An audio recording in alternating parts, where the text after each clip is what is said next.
Whatever the occasion, effortless elegance is right this way. Because Hilton brings you new ways to stay courtesy of the Nomad London. And it doesn't stop at award-winning dining in a space draped in velvet and illuminated by vintage chandeliers.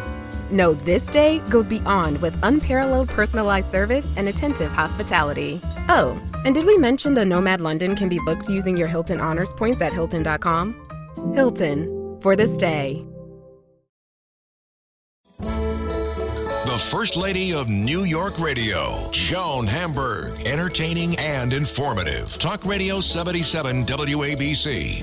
Welcome, everyone, to the Joan Hamburg Show. And I must say, I enjoyed reading Valarie Biden Owens' new book, Growing Up Biden.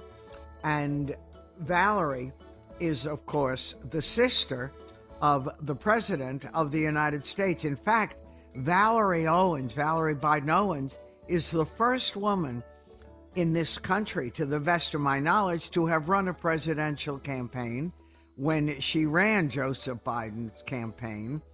And she also was the campaign manager through 7 Senate races. And she's been doing this since they were really kids. So congratulations to you. And are you having a good time, Valarie, now that the book is done? Yes. It was like somebody asked me what it felt like writing the book, and I said I imagine it was like giving birth to an elephant. It was many of the stories, actually most of the stories, I had already written because I'm a storyteller, and some people write music or sing songs, and I sit down and write these little vignettes. So the hard part was putting it all together, that it flowed and it made sense, because I'd look at one of my stories and I'd say, like, who cares? Why would I put that in? So it was hard choosing which one, but I wrote it because, I think that it was a tribute to the magic of family. And my 3 brothers and I grew up in mid-20th century, middle-class, ordinary family. And what I've come to realize is that the threads that make up the fabric of a family run through most of the families that I know. And those threads are commitment and loyalty and love. And then there's heartbreak and disappointment and loss. Right. And, we all have them. We have a lot more in common than not. And I think at this stage in where we are right now, we need to remember all the common good threads and bonds that we have with each other, with one another. So right, I wrote it about the magic of family. And I really appreciate that. And my family was like that, a big, noisy, loving family where everyone came together. But not every family. Yeah, a brother, but my grandfather lived with us, and he had a bunch of kids, and we all lived in the same town. And there wasn't a night that everyone didn't come over, all of them, for dinner or to visit Grandpa. So I never even knew who was the real brother or the real sister. They were all there, always. Yeah. To this day. I know what you mean. Yeah. It's a gift, It really is a gift. But I want to tell you, Joan, it's not been easy raising an older brother. I'm going right to heaven. No, that's for sure. And it's unusual because usually the older brother and the younger sister fight or argue. And yet there was something about you and your big brother that escaped most of that stuff. And instead loyalty crept in very early. Yeah, he was so good to me and so kind when I was a little girl. I mean, my earliest memories are his putting out his hand and said, "Come on, Val, we've got things to do and places to go and people to see." And I hopped on the back fender or the handlebars of his bike, and, we went off. And his friends would say, "Why did you bring a girl?" And he said, "She's not a girl. She's my sister." So he told me, honest to God, that anything that he could do, he said, "You can do it better, Val." And it wasn't possible. He was 3 years older and stronger and bigger and better at everything than I was. But he said, He told me I could do anything that he could do, and I could do it better. And I felt like I owed it to him and to myself, to try to grow up to be that little girl that he thought could do anything better. So my little legs ran alongside trying to keep up with him, but he was good. He was good. Right. And even though the whole family had a unique bond, was it Big Brother Joe that had a huge ambition for something beyond what one might consider the norm? Yeah, Joe was, he was always a leader, and not the kid who pounded his chest and said, "Come follow me," but people all the kids gravitated towards him in our neighborhood. And I'll tell you why, I think, Joan. When he was a little boy, he had a terrible stutter. He couldn't string more than 3 words together at a time. And he appreciates and knows what it's like to be bullied or to be made fun of or to be shut down. Right. And when kids are cruel. you've been bullied, yeah, and adults too. Not all, but some.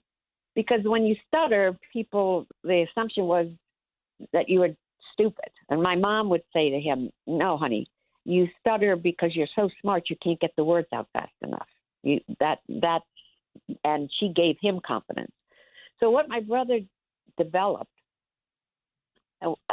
is, if you've been bullied, I believe, you grow up and you become a bully yourself, or else you develop something called empathy, which is a fancy word for being able to feel, not as in touching a fabric, but to absorb other people's emotions and other people's feelings. And that was the leader that Joe became. He treated my mom and dad told us we had to treat everybody with dignity. Mom would say, "You are no better than anybody else, and nobody else is better than you." And that's how we operated. And Joe just rose to the top. I mean, people came to him, and kids, and appreciated his strength and his character. And that's what the biggest thing in a leader is character. Right. And he was a lawyer. And then the first campaign, was that first campaign for the Newcastle County Council? Yeah. Was that the first one? 1970. Right. But you were what, 26 yourself? You were a kid. Yeah. Many ways. Yeah. So I was. Tell the audience, Valarie, and by the way, I'm talking to Valarie Biden Owens, growing up Biden, President Joe Biden's youngest sister, how you, a teacher, how you became involved in that. In fact, the entire family got involved in that campaign. Well, the reason, Joan, is because we had no alternative. We had no money, no influence, no name recognition, and no structured Democratic Party in Delaware at the time, in 1970 when we ran for county council. And Joe decided he was going to run, and he looked at me and he said, "So will you be my campaign manager?" And I said, "Sure." The reason is that we didn't know what we didn't know. Campaigns, it's people to people. We went out, we knocked on doors, we listened to people, we heard what they wanted and told them it's all about values. And we won that first campaign. Again, I didn't know that I wasn't supposed to be able to run a campaign. And he didn't know that he was too young and that he wasn't supposed to be a county councilman. So we just did it. We just jumped in, and we were, I say we were bold, not brash, and we were confident, but not cocky. And that's a big difference. We worked on a one-to-one basis to to let people know that we were paying attention to them, because that's what the campaign's about. They don't care who their councilman is. They care about the council person and their senator paying attention to them. Exactly. They're the important ones. And then you learned on the job, and he constantly looked to you for whatever race he was involved in. Yeah. In 1972, that when he ran for the United States Senate, he was 29. He was too young to be elected. He had to wait for his birthday on November 20th. But 72 really, was a great time, because it was a combustible relationship between youth and the issues. And we had youth, passion, commitment, the best candidate. And we ran on the issue of stopping the war in Vietnam, pursuing civil rights, and protecting planet Earth. We were one of the first campaigns to even talk about the environment. So the time was right for this this energy of youth and issues. It all merged, and we won that election by 3,163 votes. It was the Nixon-McGovern landslide year. Everybody overwhelmingly supported Nixon in the state of Delaware, but they crossed over to elect Joe. It was great. The press called us the Children's Crusade. I was a teacher at high school, and Nelia, Joe's late wife, was a teacher in grade school, and all those kids jumped in and became the Biden post office. Delivered our mail because we couldn't afford stamps, and it was an exhilarating time. Again, we didn't know any better. We just jumped in and did it. And what a lot of people didn't realize is, after the terrible tragedy when President Biden lost his wife and daughter, you and your husband moved in with them and took care of his surviving family. Well, Joan, that's true. Joe was elected on November 7th, 1972, and on December 18th, 1972, 6 weeks later, a tractor trailer hit Nelia's station wagon with the 3 children in it and killed Nelia and their baby daughter, Naomi, instantly, and the boys who were 2 and 3 were seriously injured. And my brother said, look, the Delaware can get another senator, but the boys can't get another father.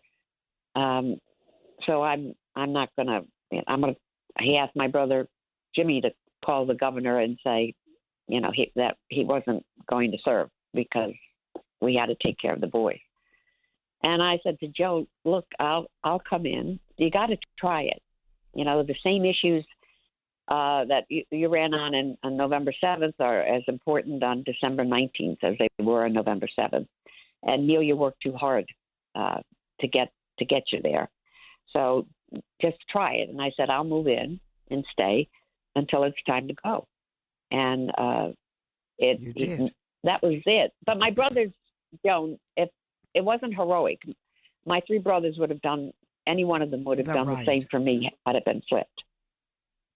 Yeah. And your parents, I read in Growing Up Biden, they moved out of their house and gave Joe their house, and they took his house because he needed it in order to run in that district.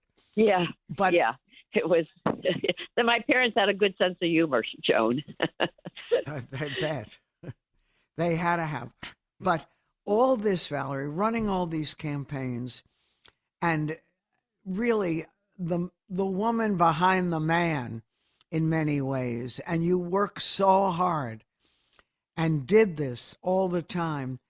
Was it painful to be in the shadow, or this was what you did?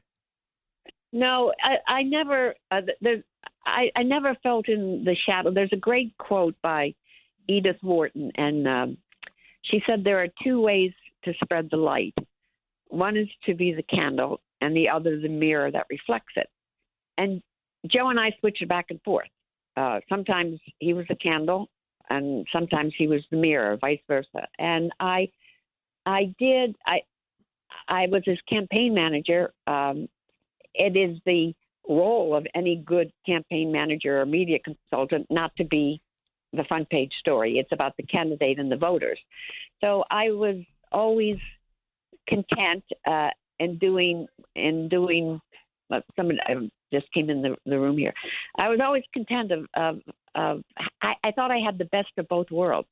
I could be involved in policy and the politics of the campaign, and then I could go back and have my children, raise my family, and then 5 years later go back into another campaign for the year. So I had the best of both worlds. I was fortunate.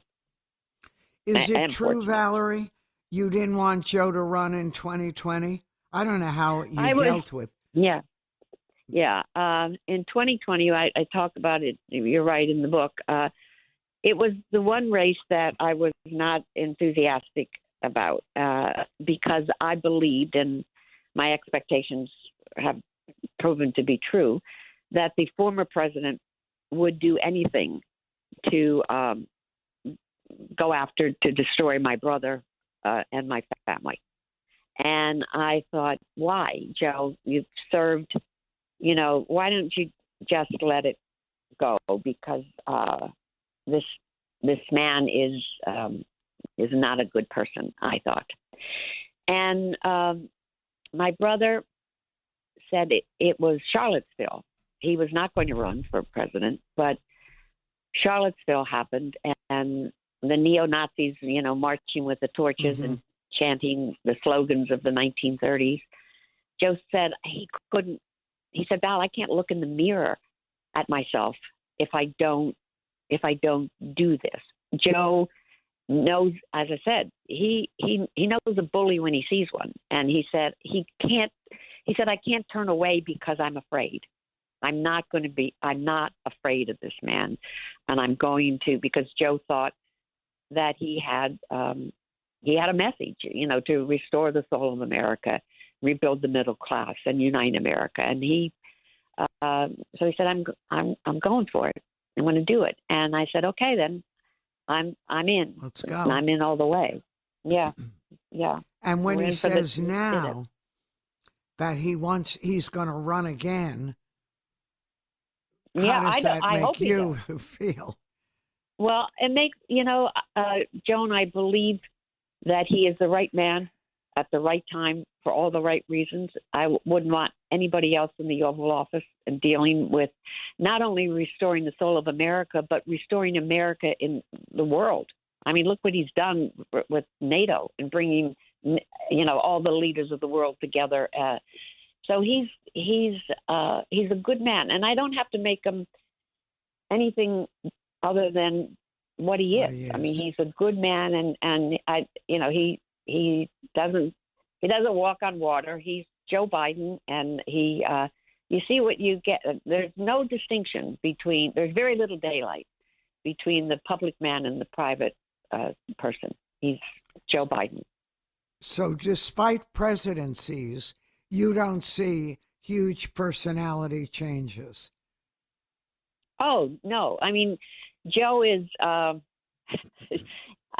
don't think that, who was it? It was John Meacham said a couple of weeks ago, he described my brother as an inverted iceberg. He said icebergs usually are, the depths are below the water. You don't, there's so much more below the water that you don't see.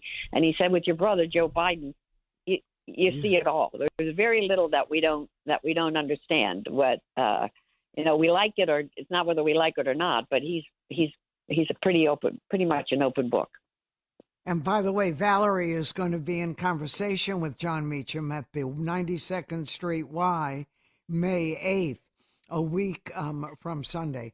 I wanted to. Joan, you are terrific. That. You are a pro. Thank you. No, but he's great, and you're great, and it should really, and the Y is one of the big centers here in New York City. So if Brother Joe decides to make another run for it, are you up for it? Sure. I'm sticking with Joe all along, and And I think he's, as I said, I can't imagine somebody else sitting in that Oval Office right now. So yes, I'm with him all the way. And you've never worked for anyone else, and I'm sure people have approached you because of the success.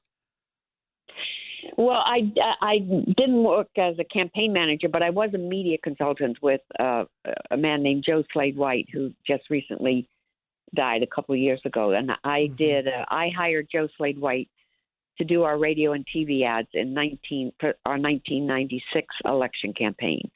And after it was over, this Slade White said to me, would you come and work with me? And I said, why? No, I don't want to work.